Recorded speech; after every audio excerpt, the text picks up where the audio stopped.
moom la. waa CEDEAO. ayca kii fait versement. benn waay la boo xam ne baat bi sax dañu koy changer mais dafa dund lu ko jaaxal lu ko yéem loo xam ne dafa nar a yàq àddunam. ba tax mu dem ba RFM Mbacké. yu nuyu ñoom Mouhamed Jo Diop. ñoom DJ Ada boobu su numéro 2. ñoom commercial Futurs Médias ñoom Njóoba ñu ngi leen di nuyu foofu daal. mais waa ji RFM Mbacké la dem. waaw. gisee fa ak Jo Diop. Mr Jo. nettali ko histoire am. tey ngay dégg loo xam ne yow bu ñu la waxoon ne la am na mën ngaa waat ne amul ci àdduna. booy bii. li mu dund. jox ñu.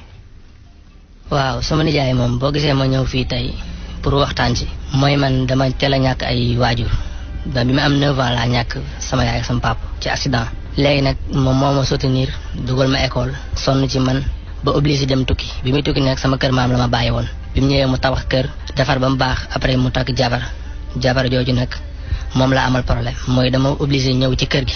bi ma ñëwee ci kër gi avant tout ma ñëw ci kër gi Dakar la ne woon di dawal benn maire particulier après mu obligé andi ma jëndal ma oto man ma koy dawal Dakar Touba allo Dakar yi. léegi nag bi ma nekkee foofu obligé ba caag ma wëlbatukaat ñëw këram féeti ci këram ci la commencé jabaram wëlbatukaat def xel ci man. waaw commencé di indi ay yoo xamante ni xaw ma ko ñu dem ba affaire bi mujj jéggi dayoo trop. waaw affaire mbëggeel mujj jéggi dayoo trop mujj nag di ma envoyé ay audio par WhatsApp guddi gi di wax yoo xam ne mais kenn xamul lu mu doon. di ma def yoo xamante ci kër gi muntu ma ko supporter dem na ba perturbé la carrément mujj ma obligé génn kër gi. bi ma génnee kër gi nag sama benn kër xarit laa nekk su ma dawee pare fa lay gaare kooku mooy indi versement bi.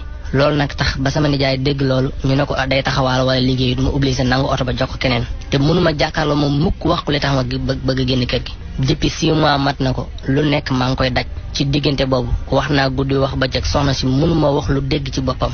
parce que bu waxee mu ne man ba may nekk ak sa nijaay bëgguma ko woon maa ngi doog gis ku ma bëgg sama àdduna te jaral ma lu nekk te dem na ba ne ma oto bi moo gën a ndaw ci seen diggante li ma yàq te man du ma dikk dara mooy nga nekk ak man donte bu doon ñett yoon la sax jaral na ma ko moo ma gënal parce que yow laa bëgg bu ma waxee ak moom gauche droite lay dem ba ni may ñëwee fii maa ngi jokkoo ak moom yow déglu nga ko jox naa la audio bi nga déglu ko mais ba léegi loolu lay wax te man ndimbal daal laa bëgg ku ma jox idée boo xamante ni mën naa ci jàpp ba soutenir parce que bëgguma def lu bon mais xale boo xamante ni xel mi yëggul fenn fi te bëgguma def lu bon ñaanuma ko yàlla ci àdduna parce que ndaw si bu yàqee sama diggante maag sama nijaay aw mu fenn fu ma jëm.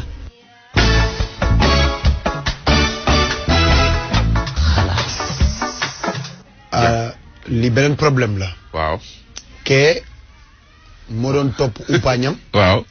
waaye kii boo dégloo umpaañ bi koy topp. ah nee naa leen kër yi dafa xumb. abaa kër yi dafa xumb. xam nga nag genre yu mel nii day jur équation. xëy na mënul dem ci nijaay ji ne ko sama umpaañ ji daf maa sonal ndax loolu mën naa yàq diggante.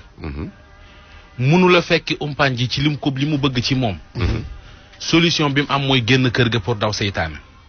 léegi génn gi mu génn kër ga nijaay ji yëg na nekkatu fa jàpp ne day taxawaalu nangu na oto ba mu ko joxoon. léegi nag lii fan lay leere. léegi moom lan moo tax mënul wax nijaayam li nga xam ni moo xew. waa léegi bu ca sëy ba tasee moo koy gàddu. loolu tamit am na. ah magum jëmm la na te gémmañam te doxam wuti leneen jéem a gérer boppam. waaw loolu la de. wayu këpp gaal. kenn du ko way ci tefes.